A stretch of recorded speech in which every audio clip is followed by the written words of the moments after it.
This is New School Marketing Podcast for real estate pros, where the very best of real estate reveal their latest systems and strategies.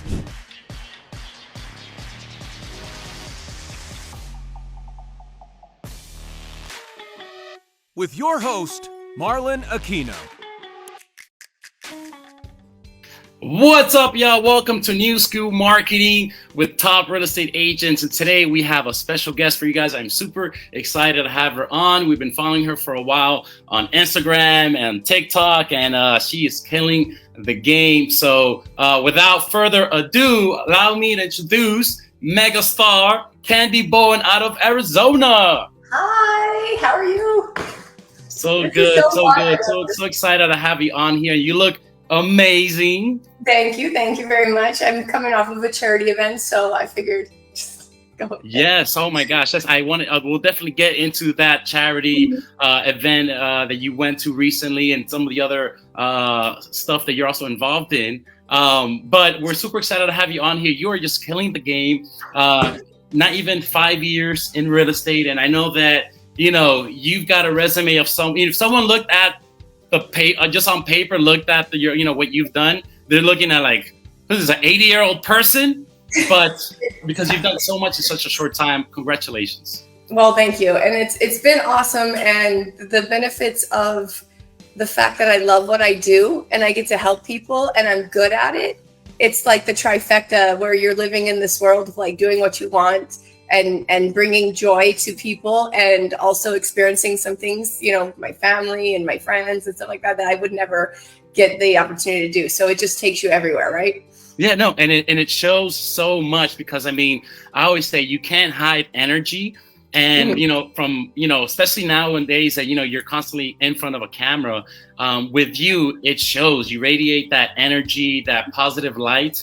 And like I said, no surprise. As do you, because if you don't probably know, but I basically stalk people that I want to be in my life. So I saw your energy. I think I met you through like Ed or, somewhere along the line. On here before, yes. J-Man, I don't know, one of these people that are all around.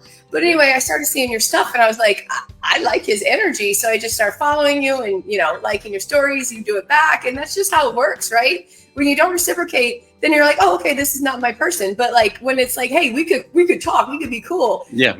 And also we'll get into like authenticity and genuine, but like that's the whole thing. Everyone has an agenda with social media, and with yours, yes, you're using it to scale your business, but I'm not. But yes, it's really amazing the power of social media and how it's allowed, I think, like-minded individuals to connect is so amazing, because 100%. We can't even get that with our family members sometimes.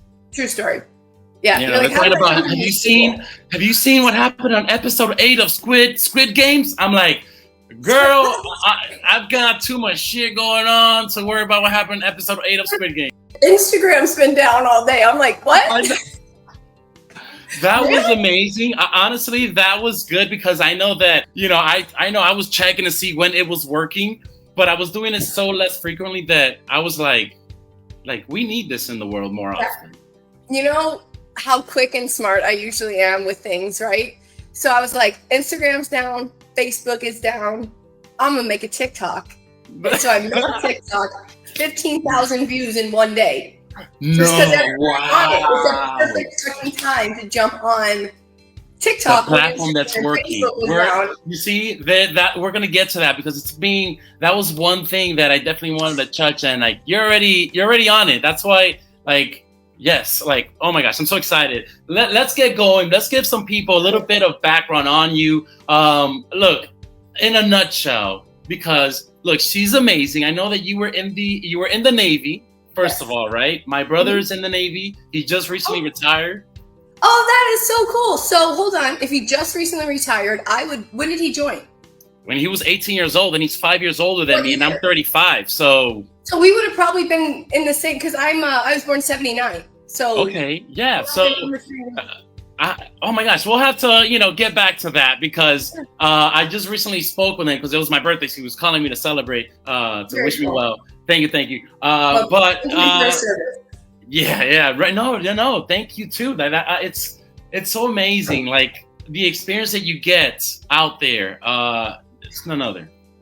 Like being a veteran, I did it because, you know, I grew up, my dad was in the Navy. It's literally the only thing that we thought that we were going to do is join the Navy. So we didn't know about student loans. We didn't know about grants. We didn't know about anything. All we knew was we're going to graduate and we're going to go straight to the Navy. So I did that, and it's been a huge benefit to my life because everybody sees somebody who's a veteran. I've got, you know, honorable discharge, all that good stuff. They see you as somebody who's disciplined, who understands how to follow direction, who has attention to detail, who knows how to sometimes not be the leader and sit back and like, okay, who's in charge? Let me be a follower as well. Let me listen to instructions and stuff like that. So I think that's one of the things that that gave me what I have as far as like working so hard, staging houses, moving truck, all this stuff. It's because I literally work for nothing. And I worked my butt off, and I made like 14 grand in a year. Yeah. And you know, with social media these days, it looks, everyone just wants the finish line. Everyone wants to get to the finish line, and it's all about the process. And like you said, people know when you've got that in your background, they're going, this person is not afraid to get her hands dirty. And 100%. That's you. That's you. But from the Navy, you were also a park ranger. I was a law enforcement park ranger for the state of Arizona.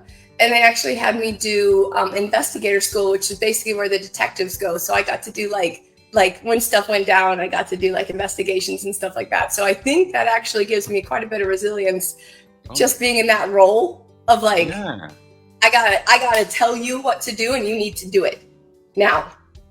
No question. And not be a not instigate anger, but also like listen to me. So I think that really helps as far as like negotiating. And you know, I have something to say about negotiating, which I'm putting in my speaker event, Liftoff Agent. What's up? Yeah, what's up? For real. So I wanted to talk about negotiations and how it's not about trying to be a winner.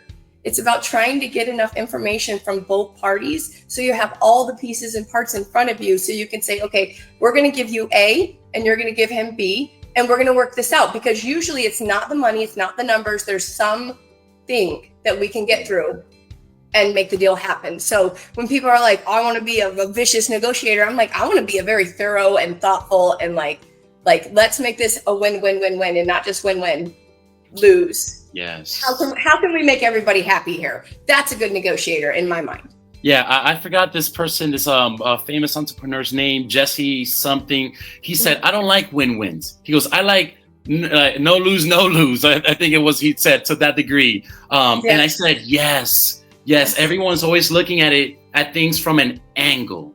Yeah. Instead of just kind of looking at things for what it is and like, how can we all leave here not feeling like we lost? We're halfway through the process. We could close in 2 weeks.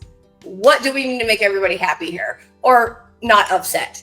But again, that goes to show, you know, all that experience you're getting from the military to the park ranger, that all of a sudden comes into, that's made you a badass delegator. And your point of execution is now what has allowed you to start scaling, because everyone knows what their role is, what they're getting from you, and what their job is too. So clarity is a big thing, and a confused mind will never do anything.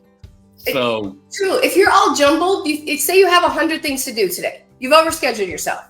You don't get any of it done. You spend the whole time stressing out about why you have so much stuff going on. You never get one done. Instead, be like, okay, let's be realistic. What can we do today? Yeah. I mean, from like.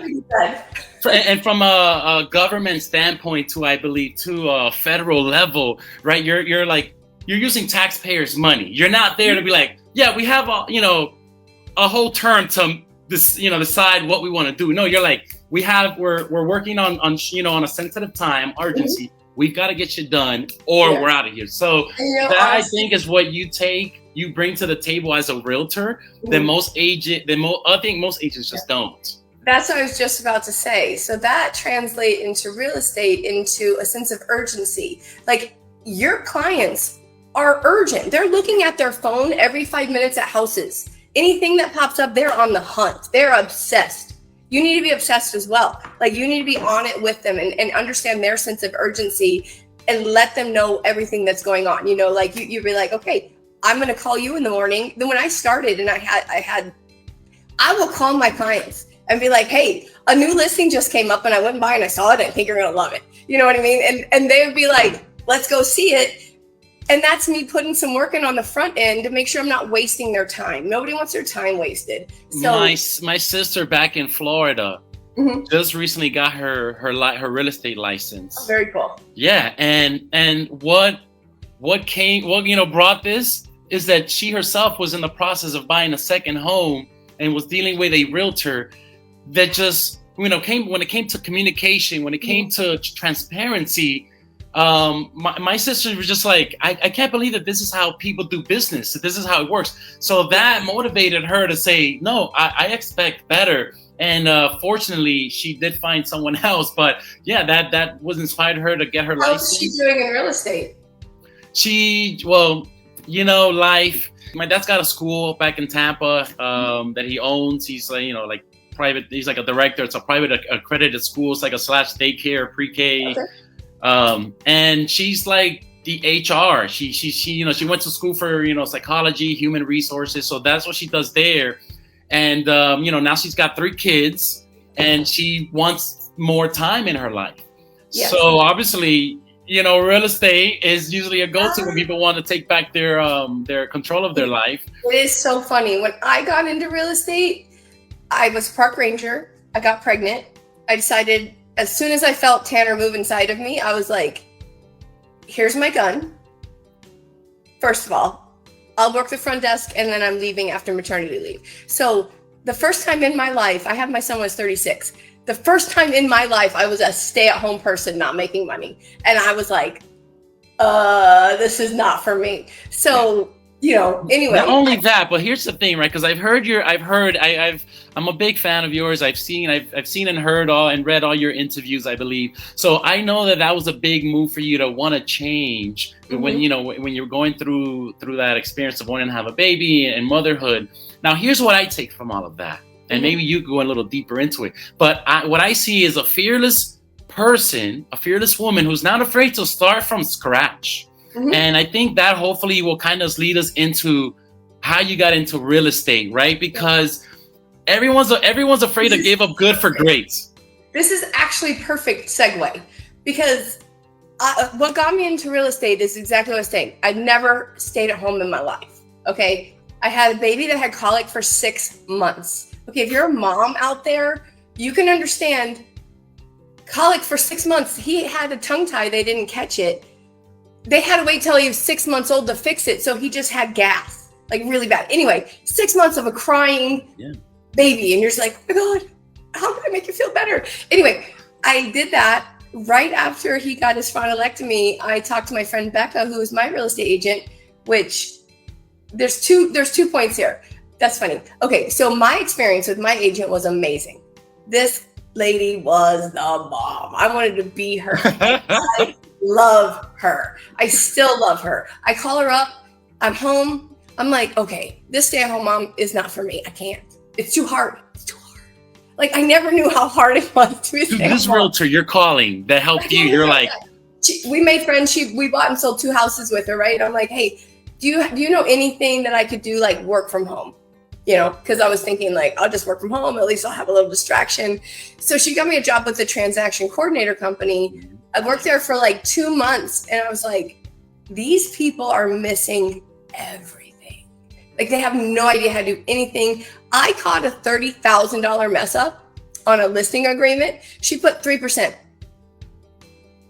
And I was like, oh, are you splitting that with buyer, or like, are these family members? Like, set commission. I just wanted to make sure. I was like, whatever. And then the owner was like, oh my God, like, and they sent it out with the right commission or whatever they had agreed to. Listen, right? You become a valuable person to an organization when you're not only helping them make money, but you're also saving them money. Catching mistakes. Absolutely. And so that particular moment was the moment I decided to go get my license, because I saved them 30 grand. Did I get a bonus? Did I get any more than $12 an hour? No. And so I was like, you know what? I'm going to start on the weekends going to real estate school.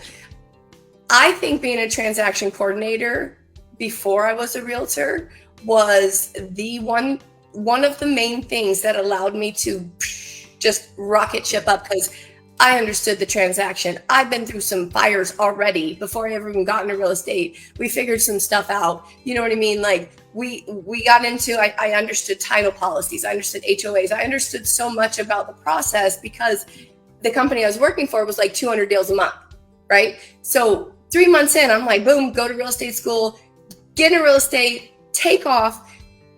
Sold my first house in February. So I got my license in November 2016. I went to Oklahoma because that's where I'm from for Christmas. I came home from Christmas and I started doing 6 open houses a week because I watched a podcast. And somebody was like, I did 6 open houses a week for a month and I got 5 deals out of it. And I was like, well, I'm not doing much. So put my kid in daycare. I understand that I need to make money so that I can pay for that. My realtor said, you're going to be a great realtor. Would you be my showing assistant and I'll pay you X amount of dollars per hour, right? Definitely. So doing that, doing 6 open houses a week. So at the beginning, I'm creating this energy of like craziness, right? And real quick, like can you give us a little bit insight into, I mean, so again, a lot is happening at this point in your life, but how are you co-managing all of it psychologically, right? I mean, because I also seen a change in you physically over time. So I know that, again, it's really easy to say, yeah, look, I was doing 6 showings and that's all I got to do. But sometimes, one, you can tell people what they need to do and they don't do it. You had a necessity to do it. So I want to get into that necessity, but what it actually took to get to that in that period. The funny thing is during that time, I didn't have any expectations. I said, if I sell one house, in 6 months, this is worth it. We're going to do this, right? I sold one house. So my first deal was funny. I went to a 55 plus community. This young family comes in with a baby and I'm like, is grandma with you? Or, whatever. And they're like, no, we just saw your signs. So I pull out my laptop. I'm like, look, I get out of here in like 20 minutes. You want to go look at these 5 other houses? And they're like, yeah, done, snag, got those people. Cause they're just looking at getting into houses. So if you're doing open houses and you're not offering your services after the open house, you're missing a gigantic get. Like, I swear to God, when you're in a house and you're like, you can feel that they don't like this house necessarily. And you're like, you know what? I think I saw like 5 other houses right down the road that might fit. You want to look at them real quick? Oh, of course we do. We're out looking at houses.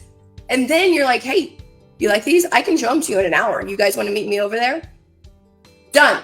They have no other eyes for any other realtor, just you, because you're providing them value. More doors open today while I'm looking. So it's all about like catching that value, catching what people want to do, and not there's a theme. Street, Yeah, no. There's a theme here, right? You're catching so many things. You really do have like a 6th sense, right? Because you went into the business, right? You caught that error that was happening to so many people. Like you said, this organization that does over 200 transactions just was missing this detail. What else could they have been missing? And again, it just goes to show that the same agent, such a behavior is such a factor. And one, I think the overall theme really is helpful. Give value to you, whether it's from the video or it's in person. I've gone to so many. I myself was in Florida now. My sister, right? She's got her license. So I'm like, well, things are looking, are not looking too good. Be, expanding into Miami. She might be interested in talking to me. Hey, no, I can see that happening. But so I'm looking at homes in Florida because I might also, jet out of California. It's getting really crazy out here. Miami's amazing. I'd go back. Yeah, no, but Miami's a party town. I don't know if I can go back to Miami. The people, it's so like everybody's no judgment, colorful, bright, so much fun. But they also tell it straight too. It's also a little bit New York sometimes. Fine with me. We're East Coast people. Tell me. Yeah, exactly. I have booger in my nose. I don't care. Like, yeah. I will tell you too. That is super East Coast. Let me tell you, you are amazing in so many ways because you take the role of not just like tough toughness, but you also bring in also like, like I'm also a feminine woman too that cares about, things like getting makeup done and stuff like that. There's a movement. It's not being about afraid to play different roles, like you said, whether you're leading as a leader or you're following. I mean, you just, it's so crucial. But just quickly to tap on like my point, you are there in the office, and most times I've gone in and they're like, yeah, go ahead, take a look. And then, I come back and making my rounds on the way out of the door. And it's just like, all right, thank you. And like you said, it took nothing to just say, hey, there's a couple homes, just, depending on what you're looking for, to open the dialogue. And don't attack them. When they come in the room, hi, can I have all of your information, including your baby's name and birthday and all this stuff? Please sign into my sheet because I'm going to bother you for the rest of your life. Yeah. Please don't do that. Please stop doing that. Like, hi, would you like a flyer? Have you been looking long? Where are you from? Blah, blah, blah. Because I will tell you what I tell everybody, and I say this a lot. You walk into a car dealership or a furniture store, and someone's like, whoo, on you. Like, on you. You're going to buy something? Are you ready? Let's go. Not me. If you walk into the door and you tell the furniture person, I'm just looking, no big deal, right? Or the car dealer, I'm just looking, no big deal. That's okay, because when you're ready, you're in the same room, this and that, right? When you're in an open house and you attack somebody and they all of a sudden say, yes, I have an agent. Maybe they don't. Maybe they just said it because they just want to be not bothered. Yes. And then at the end, if you're building a relationship with this person, you're building rapport, they like you. If you've already made them say that they have an agent because they were uncomfortable with you jumping on them, you have no opportunity then to get that client, because they're not going to swallow their pride and say, you know what, Candy, I was actually lying. Yeah. I don't have an agent. I would love to work with you. You don't put them in that position. You're putting them in that position. You know what I mean? You're putting them in the position to say, can you just back off? I don't know you. I want to get to know you a little bit more before I want to decide to make the biggest purchase of my life. So don't attack people. No, that is key, and it really shows, honestly, because again, it's why I think, I know that you said this in your other interviews when they've asked you what's your main source of leads, and you're always saying like referrals. 1,000%. People don't refer people who they don't remember a good experience from. Mm-hmm. When people ask me like, why do you shovel rocks? Why do you pack people to move? You don't think that's one of the most memorable things in somebody's life is that your realtor came over with 3 dudes and helped you pack a truck and then helped you design your new house and probably added a little bit of color and style into it? You don't think that person's going to remember you and then refer you forever and then use you in 10 years when they sell their house? Like, if you want to do short term, do short term. Go get the leads. Go get the internet leads. Go get the bullshit shit. Do that. Yeah. But if you want to build a business and you want to have it be able to be scalable, you need to be providing your clients with exceptional service that they're blown away every single time. So, and from beginning to end, which is what you do, like you said, from that moment they're walking in the door, that first impression they get, all the way till the actual move, which again is frustrating at every stage for the customer. So you're pretty much just filling in the cracks that so many people feel, just think are too small to worry about. Where are the stress points? Where are the stress points in a transaction? They might not be real estate related. They might be, okay, I'm putting my last dollar down on a down payment and I have to rent a $150 U-Haul truck. And then I have to figure out what friends are going to come over, how much beer and pizza I'm going to buy so they can help me move. Instead, I'm rolling in the door. I'll move you. It's part of it's, and it doesn't cost. It's part of the value that I earn in my commission on the deal. It doesn't cost you a dime. It costs you a dime because you're using me, but within that use is these services. You're planting seeds. Yeah, totally. And then you're helpful, you're valuable. They call you like 2 weeks later. Hey, do we have a landscaper? I'm like, actually, my boy La Villita right down the road can hook you up. And I have this Rolodex of people that I work with. And then that creates business because I'm giving business and they're giving business. Yes. And the only time I give business is if they deserve it. I do not get business because I get business. If you mess up a client, you're dead to me. Like, if I gave you somebody and you mess it up, next. Yeah, you're vouching for them in a sense. So if they do Your wrong, it reflects back reputation poorly on line. you. Yeah, your reputation is online when you refer like a contractor or something. So I've only had it happen a couple of times, but I was like, sorry, I cannot put my name on the line for you when I know this could happen. And that's admirable, because you know what? That makes people around you better also. Everyone knows, hey, I like what she's doing. I like how she's doing it. And I want to be around for where she's going. You know what I mean? Or she seems to be going in the direction that's positive.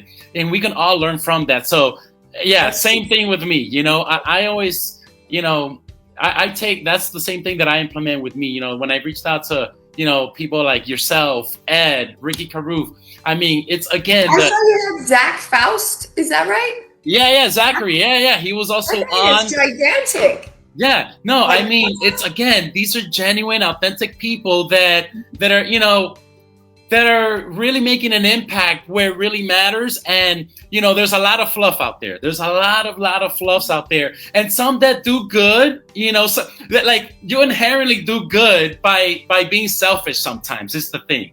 Some people. Yeah.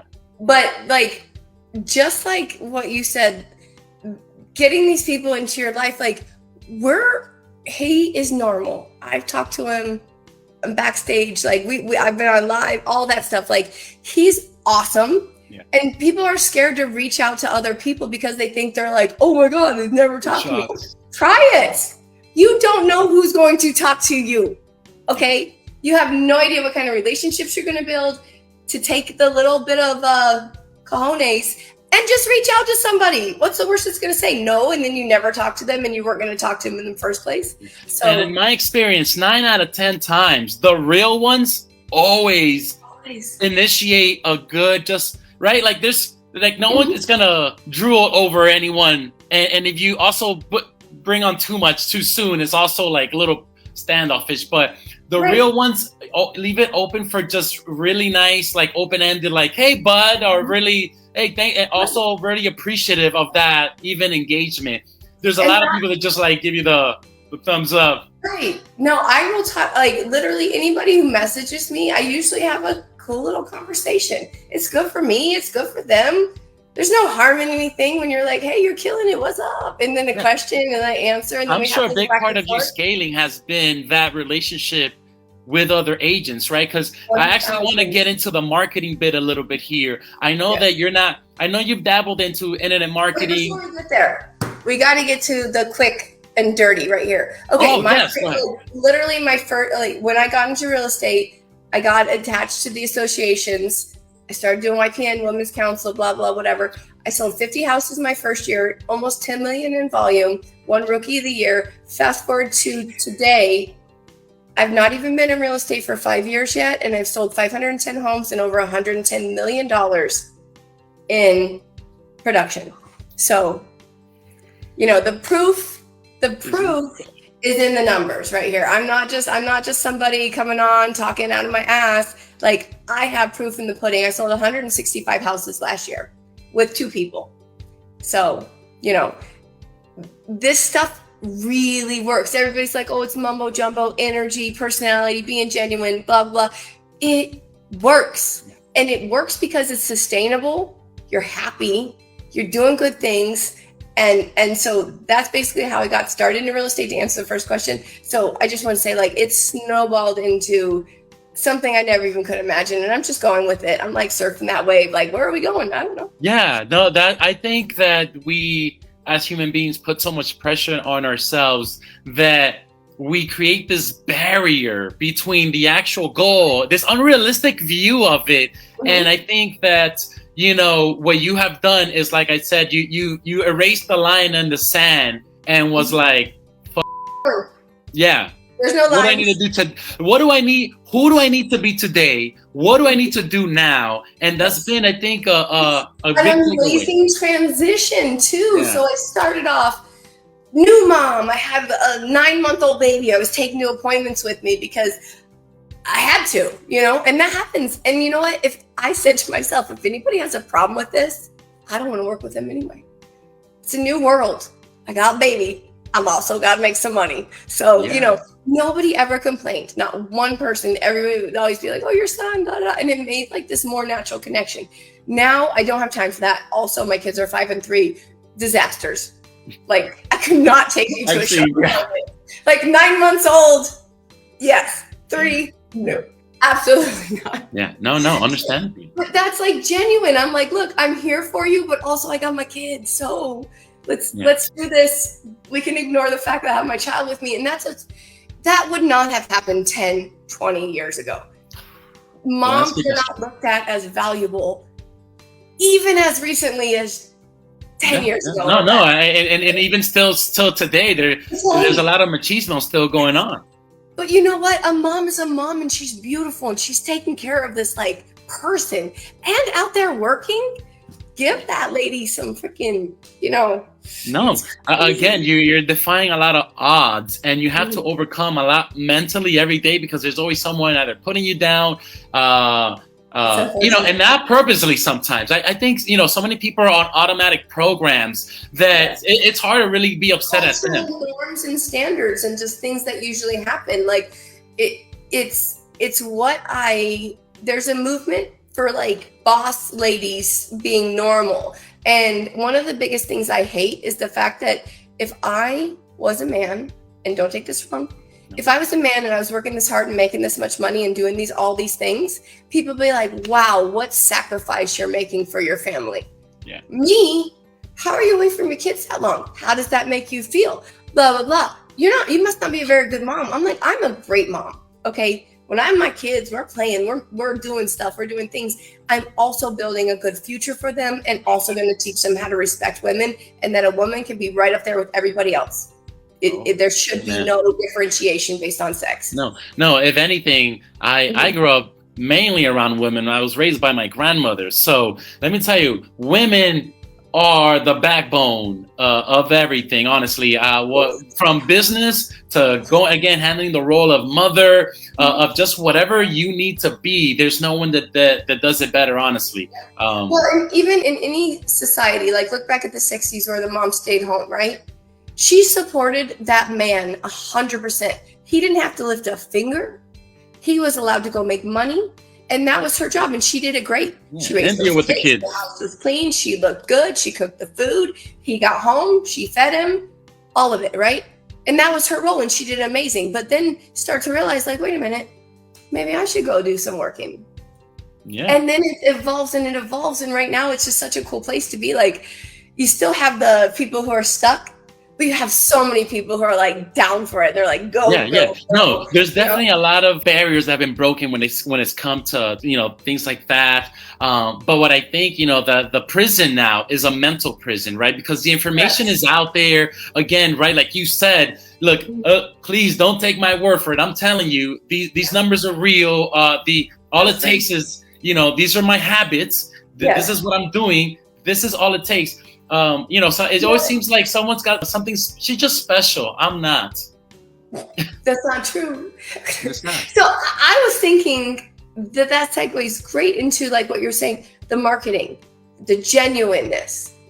I post all kind of stuff. Everybody knows what I'm doing. I'm jet setting. I'm in Miami, Chicago, Denver. I'm selling houses. I'm doing TikToks. I'm having fun with my kids, all that stuff. That's what social media allows us to do, is to present ourselves in a real fashion to everybody. So when people meet me, they feel like they know me. When I meet you, this is the first time we're talking, I feel like I know you because we've been following each other. I was just telling Kevin, because he mentioned it to you about you, that he knows you. I was like, he's the one that had that hotel in Greece, or that resort in Greece with the pool.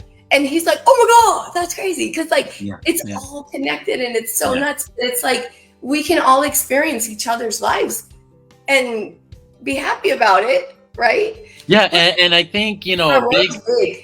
It worked for you because you go all in on everything that you do. And that's what I really want. I take anything away from this, we're talking here just on the marketing end, is that whatever you're doing, there's a lot of intention behind it. Where it doesn't matter. Listen, it doesn't matter what you say. It Doesn't matter what you do, what kind of videos you want to do, whether it's a reel and you want to do the lines, or you just want to do like you've done them all. You've done the impersonations, you've done the signs, and those are amazing. You've done, you know, with your kids. Yet, but it's coming. I mean, yeah, literally, yeah, you jamming in costume. Again, so many people are just overthinking, just doing things, just getting started, and it's just like dive in. You're gonna vibe with your tribe. You know, you're gonna find those people that your content resonates with. If you roll in with the expectations of I might not be great at this at the beginning, but I'm gonna learn, and I'm not scared to look foolish. I did karaoke the other night for the first time. I now know why people like karaoke. I'm looking up songs. I'm practicing stuff. I'm gonna do this again. But I was terrible. I didn't know the words. I was holding the microphone way away from me, you know, all this stuff. But like, it was the first time I ever did it. So you're not afraid to fail. You're not afraid to fall flat on your face. And I think that's a big thing, honestly. That's why you've succeeded in almost every area of your life. You're not afraid to change. You're always adapting. Again, it's not so much. That's why I'd rather really get this extra insight that we're getting from you today. Not just so much about the tools that you've been using, the strategies that people are employing. Listen, start being a human first. Start being intentional. Start really caring about the people that you're helping. Stop not seeing the... Can I tell you, when a client is in a house and I know they don't like it, or we're in the inspection and there's something that just, they can't identify it, but they don't want it, right? I'm like, house. Let's go to another house, because I don't want them to feel because of me that they need to stick with this house that they're going to live in forever. I want to be like, you know, we have options. We can leave. Like if I'm at a showing and they walk in, they're like, I'm like, let's go out, you know, or if something comes up, I'm never desperate to hold the deal together if it's wrong for my client. If it's right for my client and I need to you're ready to walk away if it's not shit out, right? Like I'll I'll figure it out. I'll be like, I'm holding things with my go-go gadget arms and stuff. Like I'll figure this out. But if it's not right and I can feel it, because I feel people, you know, like if you take a moment to just feel emotions of somebody else instead of just thinking about yourself, you can literally feel and see how they're feeling.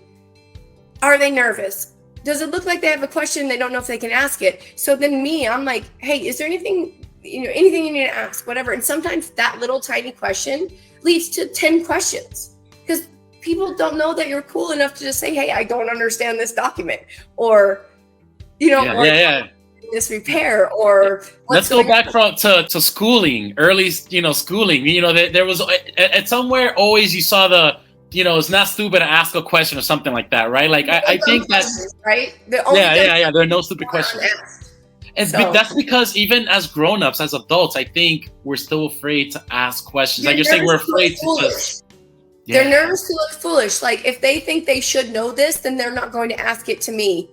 And so I need to give them the end. Like if it's something I know they don't understand, like a solar lease, we are going to talk about it. And we're going to talk about it very clearly, but not all agents do that, and they need to. Like that's the thing. So with marketing, as far as that goes, everybody's like, just listed, just sold, let's do this, let's do that, right? Yeah. I live my life. I get connected to things that I'm genuinely interested in, like the Young Professionals Network, Women's Council Realtors, my charity group, Bags, Boards, and Blessings, Triple Play, local stuff, all that stuff. So these are all things I'm genuinely in. And so for marketing, for me, it's not like, hey, I'm a realtor. Hey, I'm a realtor. Hey, I'm a realtor. It's like, hey, I'm here. What's up? How you doing? Oh, we're working really hard doing something. What do you do? And I'm like, oh, I'm a realtor. And they're like, oh, cool. And you didn't jam it down my throat. You're the first realtor I've met that didn't tell me they're a realtor the first moment I met them. Yeah. So stop being so aggressive. Like start getting into things. So my marketing, you can see I do charity events. Like last night, Glenda Grow, let's give her a little shout out. We had the cake auction for the for the Women's Council of Realtors in Tucson, and it was supporting the Arizona Make-A-Wish Foundation. And last night they raised $20,000, over $20,000. And I asked the guy who was there representing, and he said that covers 2 wishes. That covers 2 kids that get to do something in their life. Don't get me out. That's Anyway, but isn't that yeah. amazing? So anyway, I was able to pick this up at the auction. It was a cake auction. It's my first one. I had no idea we're adding jewelry to the deal. So I baked a cake. It went for $500. Where do you find the time? Honestly. You see these pink hands? That's from fondant. That's amazing. Yeah.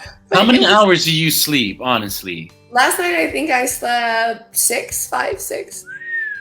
Yeah, it's a problem, but But I know that you're doing an amazing job at time management because, again, you find a way to really balance all the work that you're doing, all the success that you're having. It doesn't seem like it's stripping away from your personal life and you giving back. yeah, but cut out the bullshit. Do you really need to watch Netflix for 3 hours? Like if you say I don't have time, I'm going to ask you one question. How often do you watch TV? How often do you watch the news?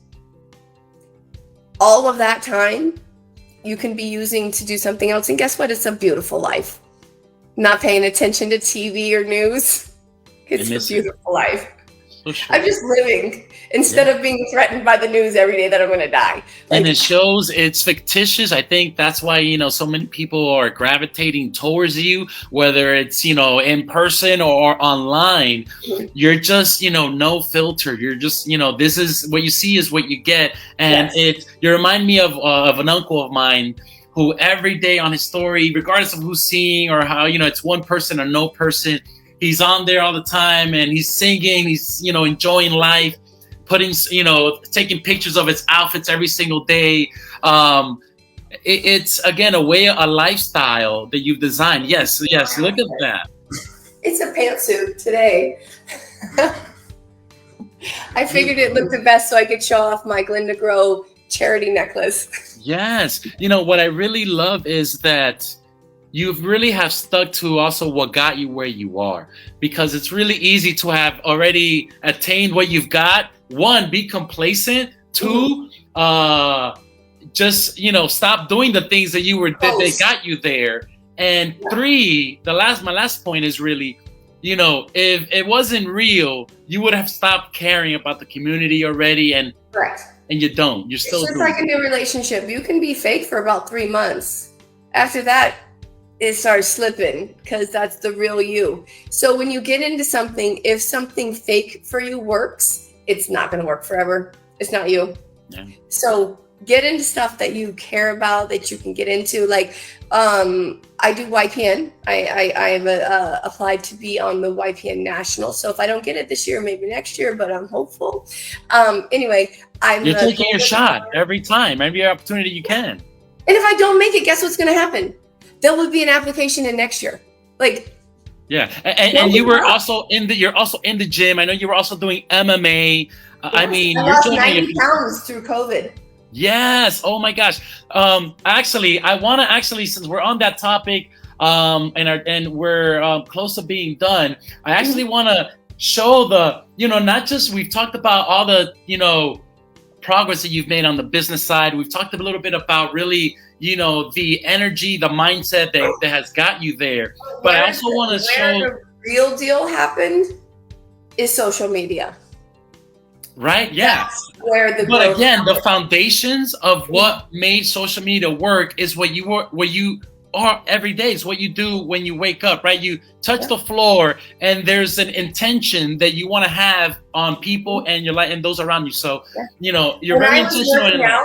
When I was working out during COVID, I probably had 25 people messaging me, sending me pictures of their daily progress because they say, I'm too embarrassed to put this online, but I want to show you.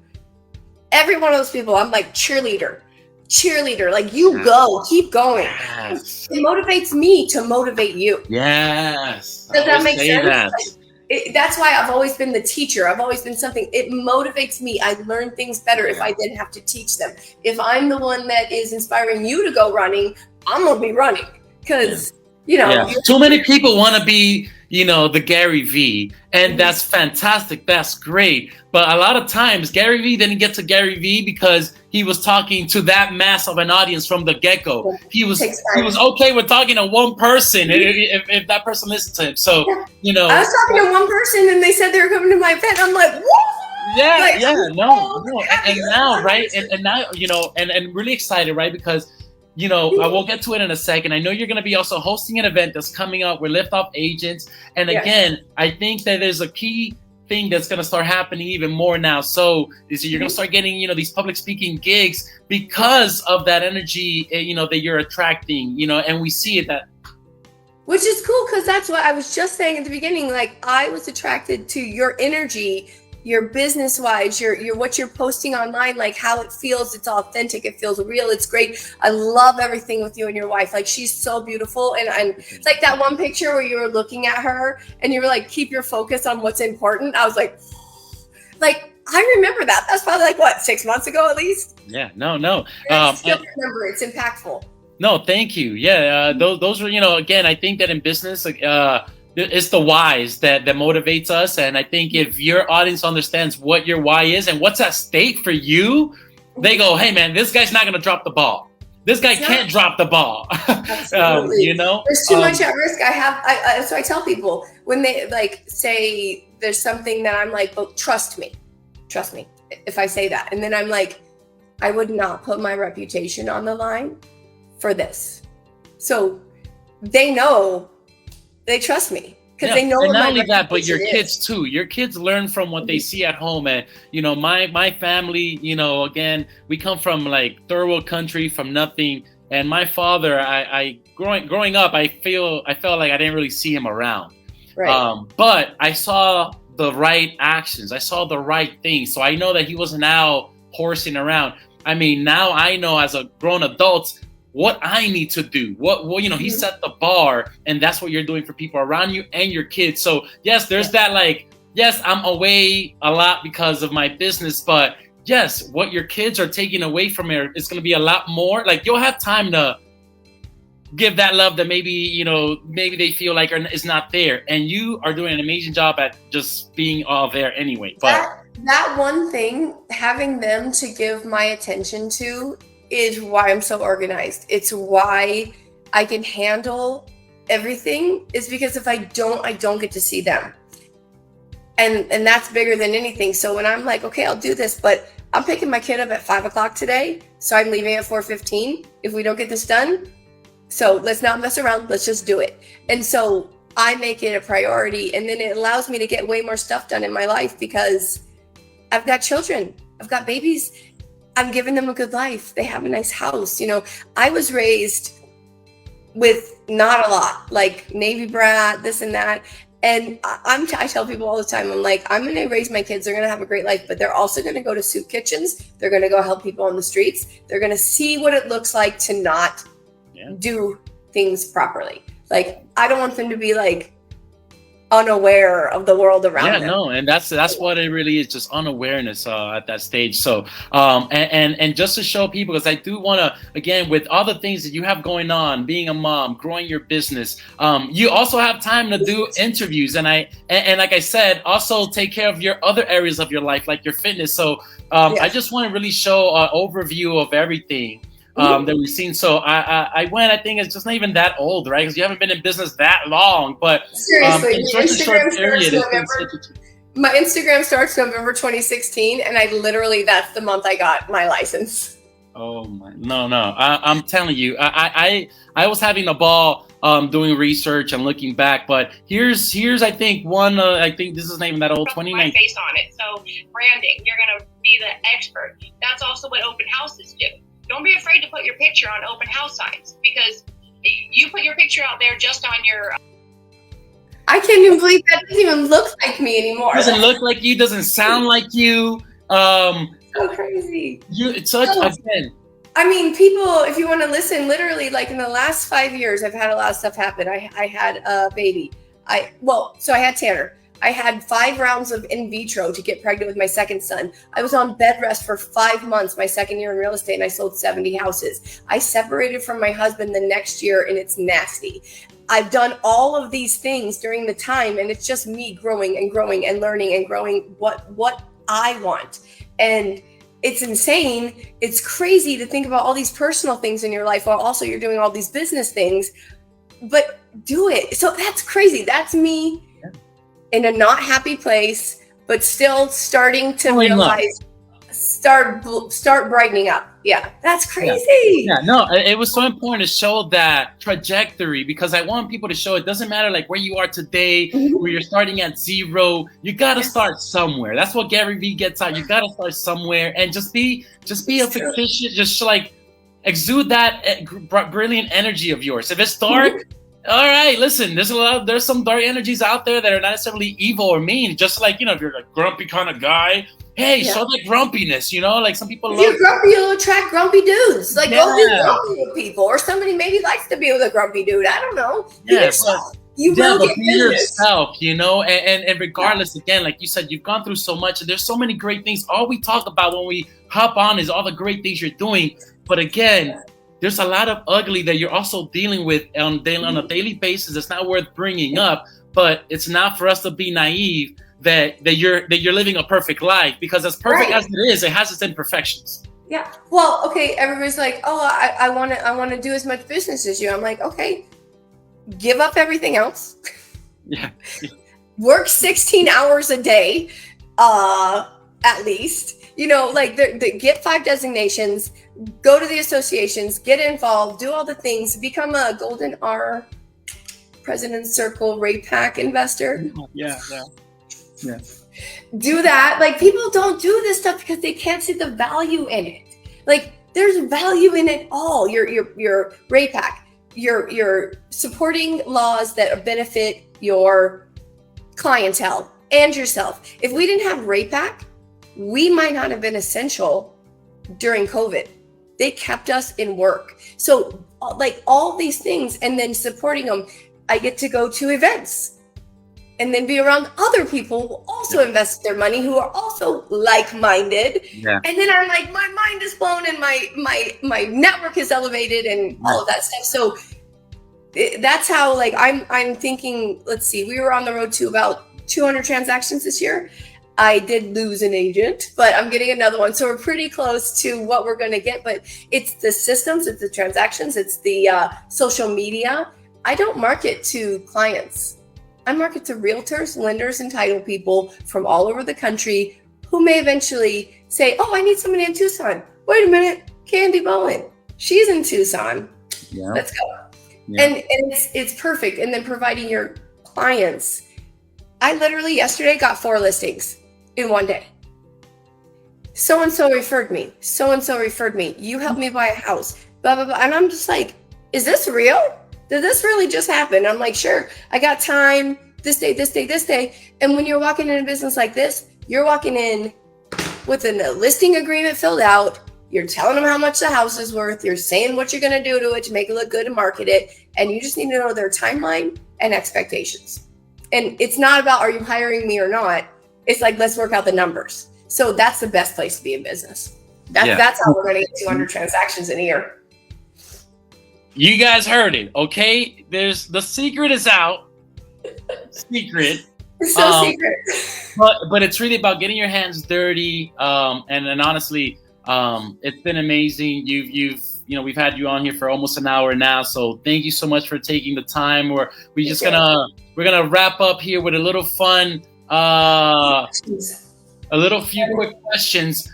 This here is called there's a person called James Lipton. He used to have a show on Bravo called the Actor Studio. Okay. Where he interviewed many celebrities, A-listers, and he would always finish the interview with these 10 set of questions.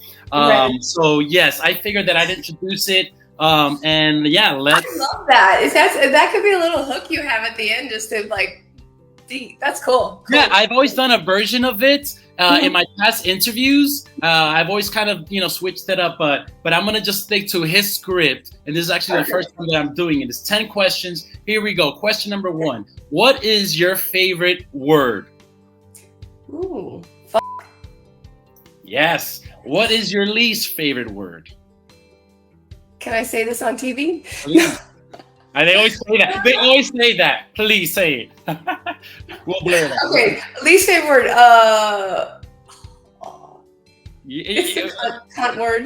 Cunt. Yes, that's a popular one. Least favorite word, cunt. That's a popular one. Yes, I love it. What turns you on? What turns me on? Intelligence, drive, and ambition, honestly. Nice. What turns you off? Laziness, not lying, any unhonesty. Love it. What sound or noise do you love? The ocean. Yes. Good. Waves. What sound or noise do you hate? Nails on a chalkboard or styrofoam. I can't handle it. Just bad. That's mine. That would be my answer. What is your favorite cuss word? I get to say it twice in one interview. Sometimes people feel bad saying it, so you always gotta let me be more specific. Let me be more specific. Right. Question number 8. What profession other than your own would you like to attempt? I would love to be a lawyer or a national speaker, which I might get to. The speaking thing is gonna happen. The lawyer, I can see it totally. That's what I wanted to be when I grew up. Like when I grew up, like when I was a kid, they said, "What do you want to be when you grow up?" Like I want to be a lawyer, but I kind of practice a little bit of law and real estate. Oh, totally. I think you did the smart thing. You were like, I could go to school for 10 years to go. I can skip all that and just go straight to making the money that I want. Or 6 weekends and then start making lawyer money this year. So let's go. Hey, smart. I like that choice. Question number 9. What profession would you not like to do? Oh God, I would hate to work anywhere I had to be in a cubicle. Anywhere. I couldn't do it. Mentally, yeah, it eats away at you. Totally. Anything that you're stuck inside and you're not able, I just can't. So like post office or, thankfully I'm not talking down about the post office. I just can't like be in the same place at one time. So yeah. This job is perfect. My father, right? He was a mortgage broker. That's what he was doing. And I was in the process of getting my license, studying the book. And I was working at the time, helping him, and, in the processor. And I was like, I don't know if this is for me to be in an office all day. So yeah, it is so funny that you say that because I literally had a major of oceanography when I started college. I'll be fast. Sorry. Anyway, I found out what they actually did, and they go out to locations for months and months and research. I'm like, no. Yeah. Do that. I listen. I love astronomy. I love science. But the second that I saw there was math involved. I was like, yeah, you know what? Maybe I don't love it so much. So I get you. No. And now our last and final question number 10. And this is actually my favorite question. If heaven exists, what would you like to hear God say when you arrive at the pearly gates? You've made a beautiful impact on the world. Nice. Amazing. I love it. Thank you so much. There's no wrong answers. They were all amazing. I love that. You got to add that to all of them. It's fun. Yeah, it's really totally fun. Yeah, thank you. I totally will. It's always great to hear, everyone's different response, and it's fun too. So, but thank you so much for coming on, Candy. I'm a huge fan of yours. I wanted to bring you on because thank you so much. You're creating such an impact around, not just in your physical life, but online, certainly with me. We're going to continue following you. For those of us that are just meeting you now, where can they also follow you and learn more about you? At Candy Bowen Realtor is my Instagram. That's most up to date. I'm also at Candy Bowen Arizona on TikTok if you want to see some fun videos. That's where I'm out there. And then Facebook, I think Candy Bowen Team on Facebook. Yes, guys, watching it. It's all entertaining. From Facebook, Instagram to TikTok, you're getting 3 different sides. Yeah. You're not going to be disappointed. So, yeah, seriously. But thank you so much, guys, for coming on here and watching this whole interview. Make sure to tune in next week for all the short clips and all the highlights from this episode. Thank you so much again. Marlon Aquino here with the New School for Marketing. We are out.